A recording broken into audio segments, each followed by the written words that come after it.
Hi hello friends, എല്ലാ കൂട്ടുകാർക്കും മൗനരാഗത്തിന്റെ പുതിയൊരു റിവ്യൂയിലേക്ക് സ്വാഗതം.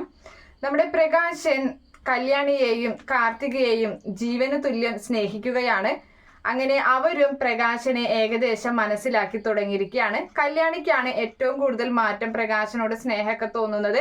അതിൽ പലരും പല എതിർപ്പുകളും പറയുന്നുണ്ട്. അതുപോലെ തന്നെ നിന്നെ വീഴ്ത്താൻ വേണ്ടിയിട്ട്, മോളെ അപകടപ്പെടുത്താൻ വേണ്ടി അയാള് അഭിനയിക്കുന്നതാണ് എന്ന് വരെ സ്വന്തം അമ്മ വരെയും പറയുന്നുണ്ട്, ദീപ വരെയും പറയുകയാണ്. എന്തായാലും കിരണും പറയുന്നുണ്ട്, കല്യാണി നീ ഒന്ന് സൂക്ഷിക്കുന്നത് നന്നായിരിക്കും, നീ ഇങ്ങനെയൊന്നും അയാളെ വിശ്വസിക്കരുത് എന്നൊക്കെ ഇങ്ങനെ പറയുന്നുണ്ടെങ്കിലും അയാൾക്ക് വേണ്ട അത്യാവശ്യം വേണ്ട സൗകര്യങ്ങളും കാര്യങ്ങളൊക്കെ കല്യാണിയും ചെയ്തു കൊടുക്കുകയാണ്. എന്തായാലും പ്രകാശിന് ഒരുപാട് സന്തോഷം തോന്നുകയാണ്. സ്വന്തം പേരക്കുഞ്ഞുങ്ങളെ ഒന്ന് കാണാനുള്ള അനുവാദമൊക്കെ അവർ കൊടുക്കുകയും ചെയ്യുന്നുണ്ട്.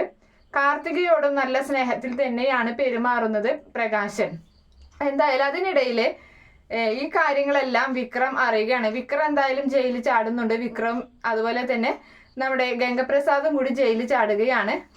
അപ്പോൾ ഗംഗപ്രസാദ് പറയുന്നതാണല്ലോ ഇപ്പൊ വിക്രത്തിന് വേദവാക്യം.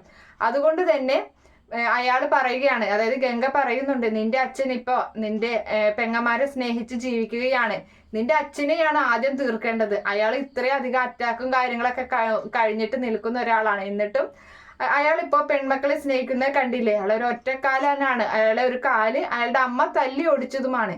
അയാളെ തീർക്കാൻ പെട്ടെന്ന് നമുക്ക് കഴിയും എന്ന് പറയുമ്പോൾ അതിന് ഒത്താശ പിടിക്കുകയാണ്. അത് ശരിയാണ്, ഇങ്ങനെ ഒരു അച്ഛനെ എനിക്ക് വേണ്ട, എന്റെ പെങ്ങന്മാരെ സ്നേഹിക്കുന്ന ആളെ എനിക്ക് ഒട്ടും വേണ്ട എന്ന് വിക്രവും പറയുന്നുണ്ട്.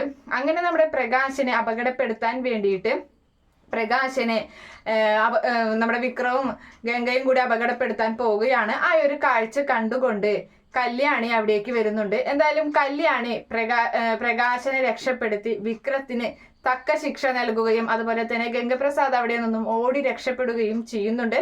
അങ്ങനെ പെട്ടെന്ന് തന്നെ അതിനുള്ള കാര്യങ്ങളൊക്കെ വേണ്ട കാര്യങ്ങളൊക്കെ ചെയ്ത് ഉടനടി പോലീസിൽ ഏൽപ്പിച്ചു കൊടുക്കുകയാണ് നമ്മുടെ കല്യാണി വിക്രത്തിന്. എന്തായാലും പ്രകാശനെ സംരക്ഷിക്കുന്നത് കാണുമ്പോൾ പ്രകാശിന് ഒരുപാട് സന്തോഷം തോന്നുകയാണ് കല്യാണിയോട്. എന്തായാലും കാത്തിരുന്ന് കാണാം ഇങ്ങനെ ഒരു ഭാഗത്തിനൊക്കെ ആയിട്ട്.